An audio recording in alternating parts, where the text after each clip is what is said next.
seu posicionamento. Brilhante, doutor Renato, como sempre.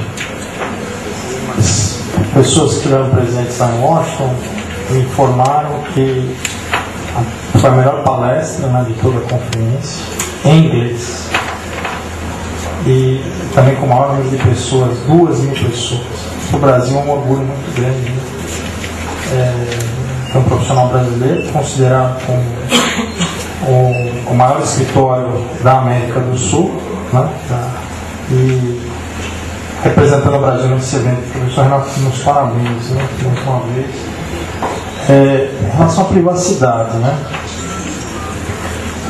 Eu me lembro dos círculos que vem do direito penal do professor Paulo da Costa.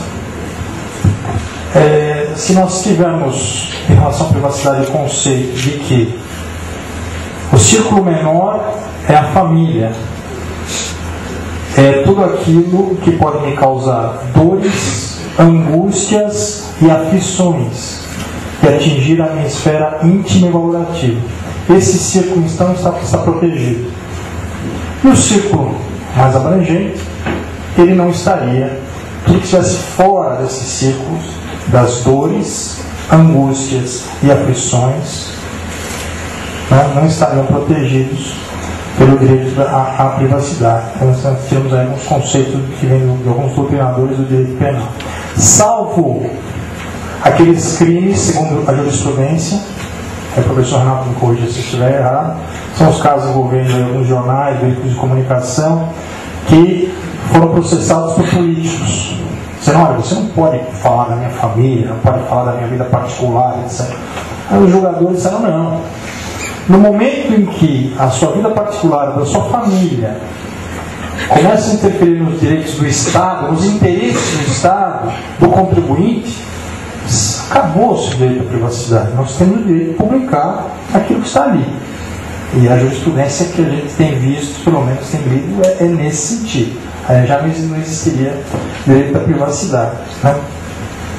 Em relação ao crime organizado, como citou o doutor Renato, o que eu poderia dizer? Poderia dizer que nós temos um marco histórico no Brasil.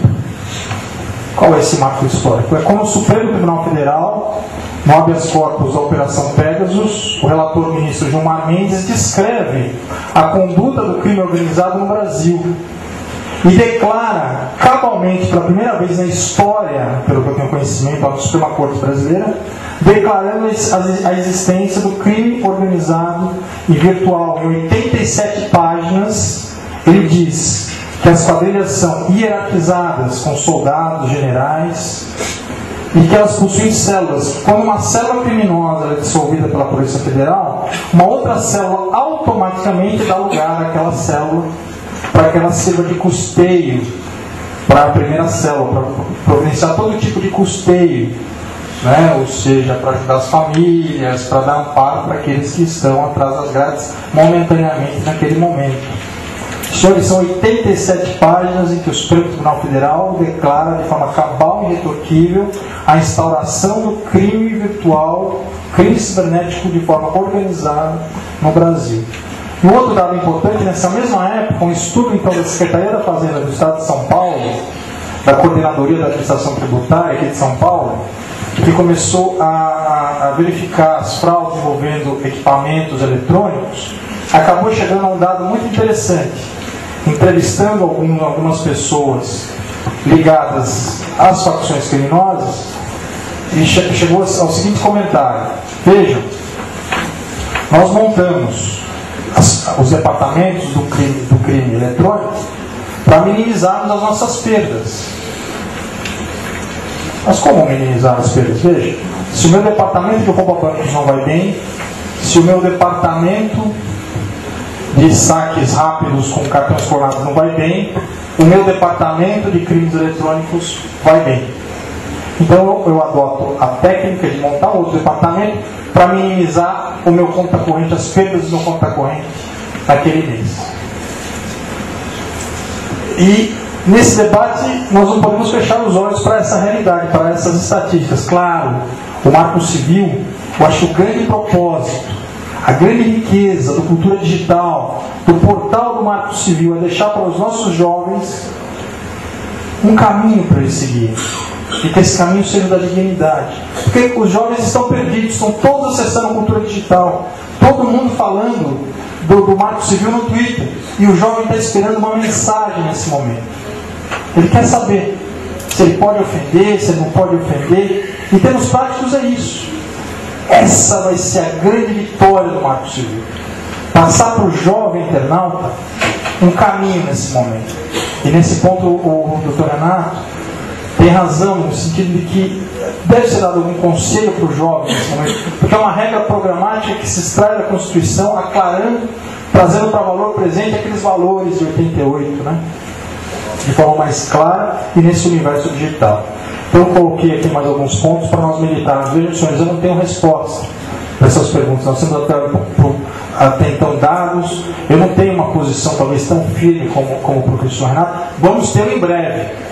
Né, já cumprimentando a nossa diretora, né, de jornalismo, a Santa Maria, como nós conversamos, né, Santa Maria, nós vamos firmar uma posição da casa, esperamos chegar a essa posição formal bem antes do dia 22. Né, para isso nós vamos convocar todas as comissões, regulação, de informática jurídica, da sociedade digital, do Dr. Marcassini, o Marcos da Costa, né, o Dr. Marcos, nosso vice-presidente, que há muito tempo fala, né, sobre essa questão do direito digital no Brasil. Senhores, eu vou devolver a palavra ao presidente da mesa. Muito obrigado.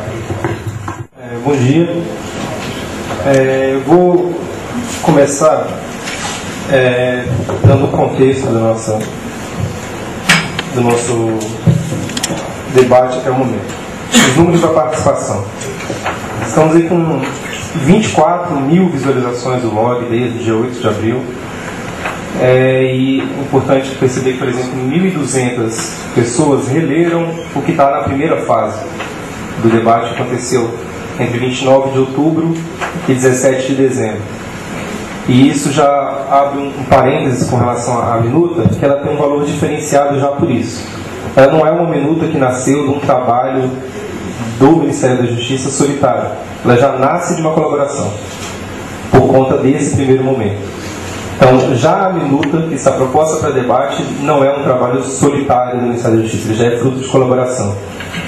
Um outro detalhe só, bom, na verdade isso foi mais cedo quando iniciou o debate, 36 pessoas já tinham aberto a página da minuta. São às 10 horas da manhã, 36 pessoas hoje, no dia de hoje. Até o momento, não estou com os números aqui mais, mas a participação está viva, o site está sendo visitado. Enfim, a gente tem um documento em inglês que já foi baixado 250 vezes, simplesmente no formato TXT, mais simples. Os outros formatos que a gente disponibilizou não são os mais baixados. E com relação aos comentários mesmo na página, 566 comentários até o início desse debate.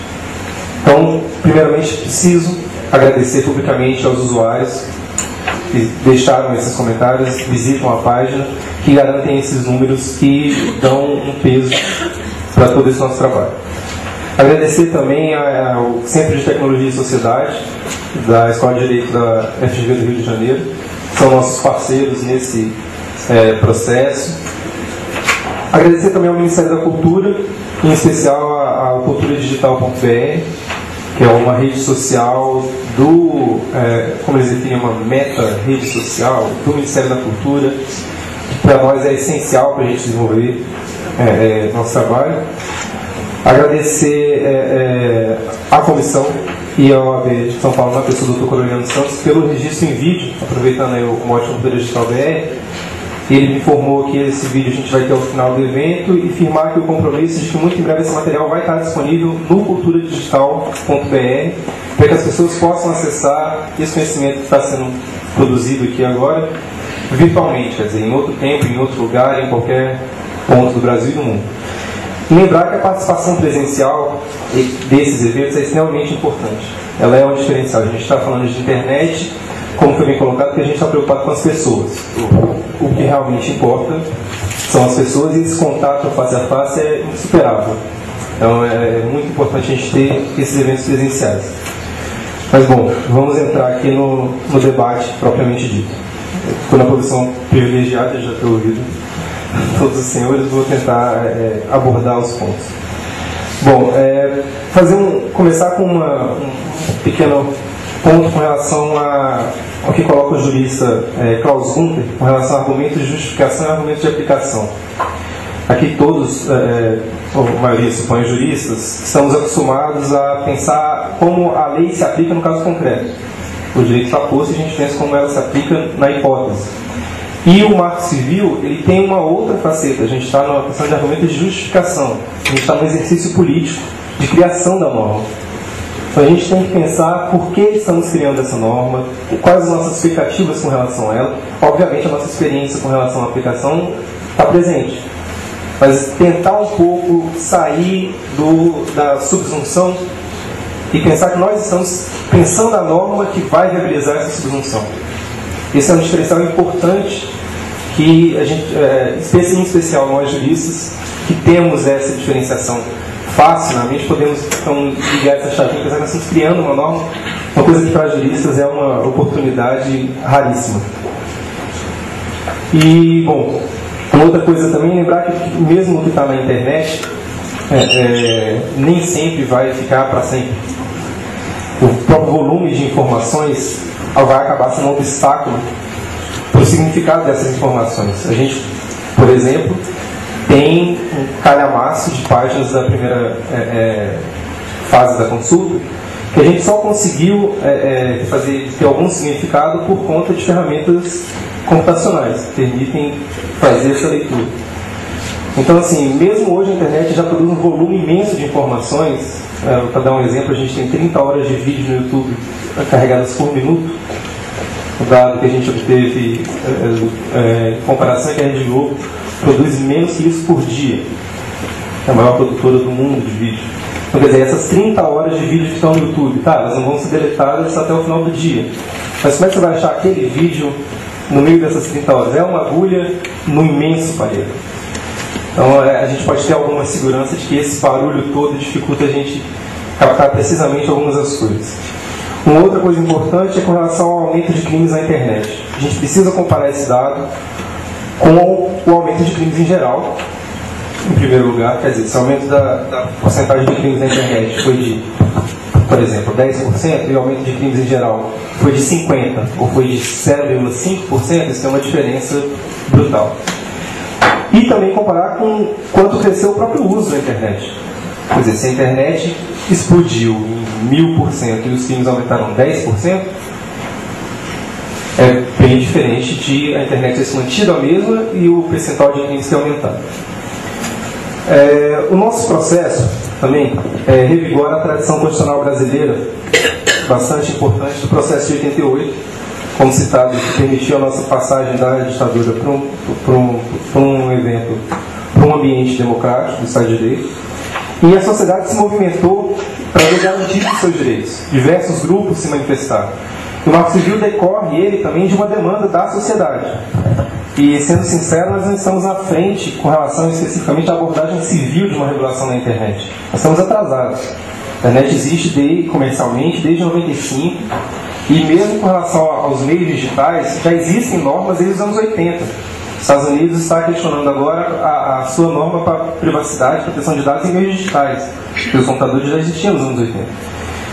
Então a gente está atrás. Mas o nosso mérito é pensar a rede, pela rede e para a rede. E, nesse caso,